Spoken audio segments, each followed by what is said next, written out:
When last have you looked at yourself in the mirror? Have you found yourself in a situation where you emphatically believe the other person is wrong, or that the same issues arise in your relationships or choices? How many times have you paused to think that your behaviours may be contributing to the issues that irk you? Once? A few times? You never think you're wrong? Join us tonight for a discussion about how your attitude affects your life on tonight's Dolor Factor Live. The views expressed in this program are those of the host and guests and are not intended to influence decision-making processes. Dolor Factor Live is produced by Dolor Media Relations and sponsored by Ladera Resort, Rainforest Hideaway and Inside Out.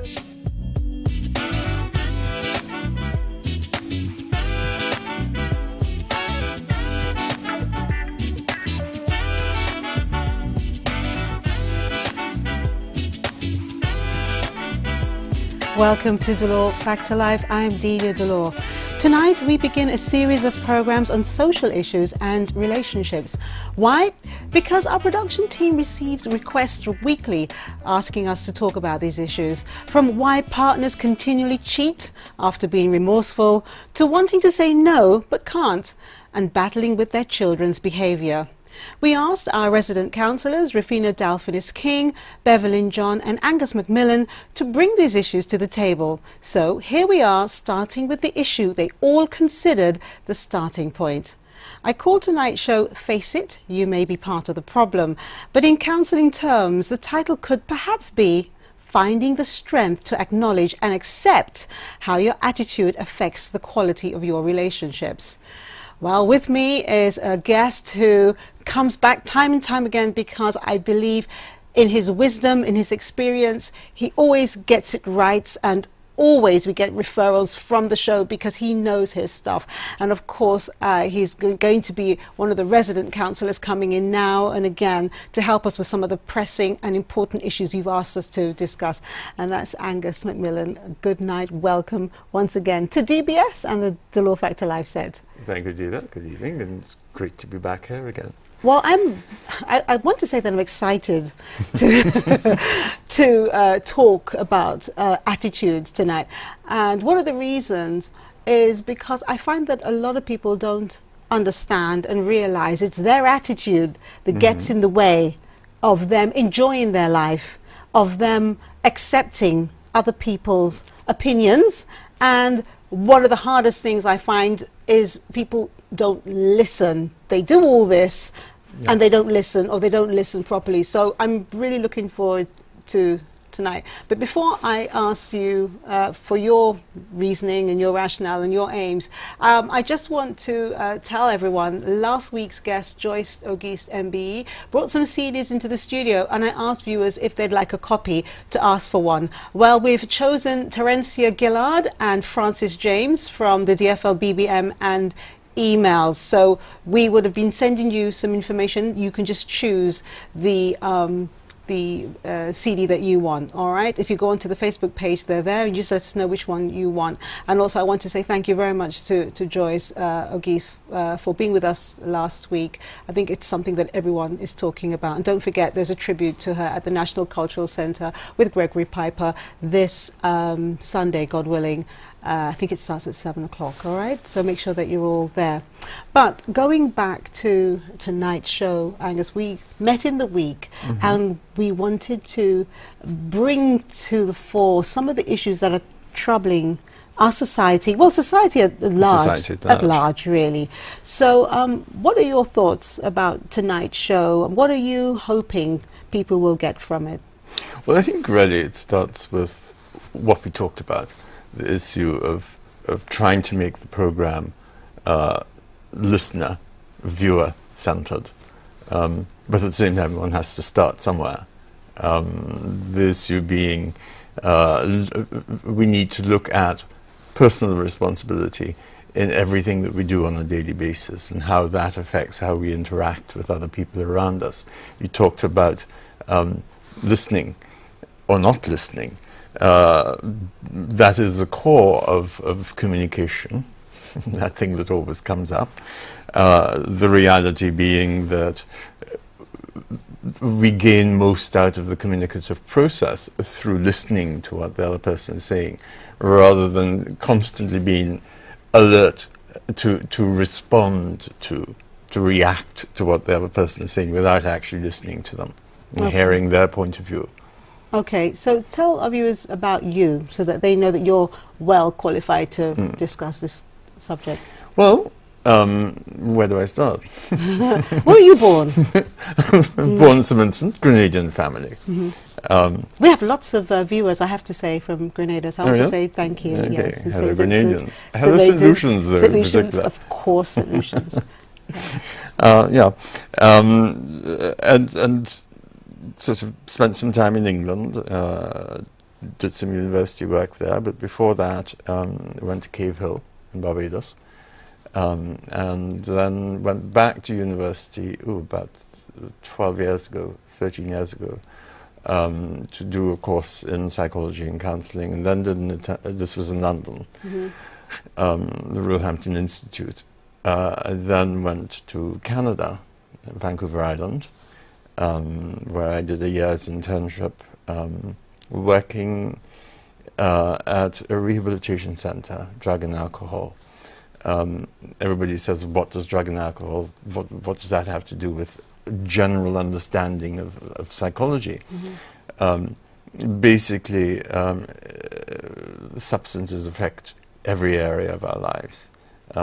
Every person we come into contact with, everything we do at work, everything we do interacting socially, everything we do in our intimate relationships, all affected by substance abuse. So, and then, of course, there are issues of inattention and anxiety in their relation to depression. So there's a very large area, a large body of work that is attended to at a well-run treatment centre. This was a hospital, in the sense that it was registered as a hospital and there were patients rather than clients. Right. And I learned a great deal there. Then left, when I came back from Canada, went to Barbados for about a year, and then to Grenada, and then came to St. Lucia on holiday. My sister was living here at the time. Her husband worked here. And they left, and I stayed. You stayed. Wow. Yeah, so. But when you've studied extensively, do you find that the social issues or the things that people come to you are common? There are common threads? There is a common thread, and that is, strangely enough, much to do with what we're going to talk about tonight. People come to me more often than not wanting to find out how to fix the other person in the relationship with them, as an example. But it's never really about introspection and having a look at what their part might be in whatever the problem is. I think that some people might find that surprising, because the notion is if you're going to see a counsellor or a therapist, it's because you want some help with you. Yes, well, you do get that, but often people come to me ultimately to look after themselves. But often the first contact is, what's wrong with my husband, or what's wrong with my wife, or what's wrong with my child, or what's wrong with my brother or sister, and can you help with that? And I say, well, okay, fine, well, let's sit and talk for a little bit, and sessions an hour long, so there's quite a bit of talking that can happen. And eventually it's about working so that the person understands that they have a part as well in whatever the dysfunction is that they might have come to look at.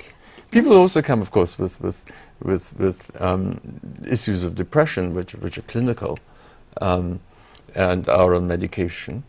But that is the medication in conjunction with talk therapy works very well to help people learn how best to cope with issues of depression. But would you say that, since we're talking about people's attitudes, if someone could come to the conclusion quite quickly that, hey, put my hands up, I've got a part to play in this, that perhaps they would be they'd arrive at some form of solution or an easier ground to rest on quicker. Yeah, that is true. But many people have a fear of taking responsibility for any actions they may have taken, because it means that they then have to face themselves. Many people don't want to work on themselves in that way because it can be painful. But at the same time, if the old expression, no pain, no gain, unless you're willing to work and do the things that are necessary, and sometimes they're very simple things. People, for example, with anxiety, one of the very first things that I say to them, probably after about 10 to 15 minutes of sitting in the therapeutic room with them, is I look at them and I say, when last did you breathe? Because you haven't breathed since you've been talking to me. It's just an outflowing of emotion and stuff that comes out of people. And they're fidgeting and they're not settled at all. And I say, okay, fine, stop for a second. Take a deep breath. And then start to talk. Mm-hmm. How would you say now we have thousands, hundreds of thousands of people watching us? How would you say to them, okay, we are now embarking on a program where you need to sit here because you are going to be surprised that you have some issues? Because no one's perfect. No, we all have issues. We all have issues. So how would you encourage people who are watching us now to say to them, look, you've got lots of relationships in your life. It's not just your personal relationship. It's your relationship with your colleagues, your family, people that you walk up and down and say hello to in the street. How would you say to them, look, you really have to listen to this program because you have to at least try to think about where your attitude may be jeopardizing the quality of your life? Probably the best way to look at that is to say that if there is a problem in your life, that problem is in some way connected to you. It's in your environment. If even it is that the problem is not based in you, then part of reconciling the issues, whatever the issues might happen to be, is about saying, okay, fine, I have a relationship to this problem because it exists in my life.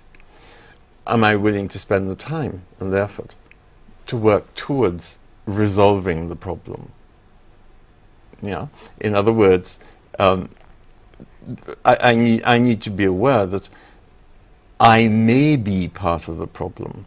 One of the things I was looking at today, we talk about chaos often. There's an American writer called Chuck Palahniuk, and he says, what we call chaos is just patterns we haven't recognized. What we call random is just patterns we can't yet decipher.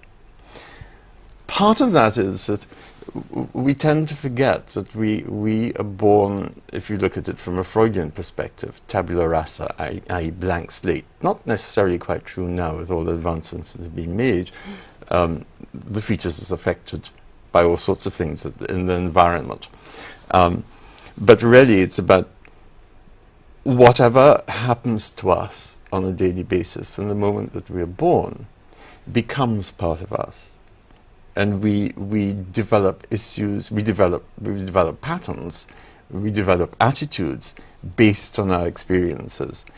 Often what happens is with people who may be slightly on the negative side of the scale, and that covers a lot of people, most of us actually, we tend to forget about the good times that we had and remember the times that were bad. And those are most impactful on us. And I think that's a very important point, one that we are going to explore when we come back from the break. But before we do, listen to this. Would you like to have a session with Angus.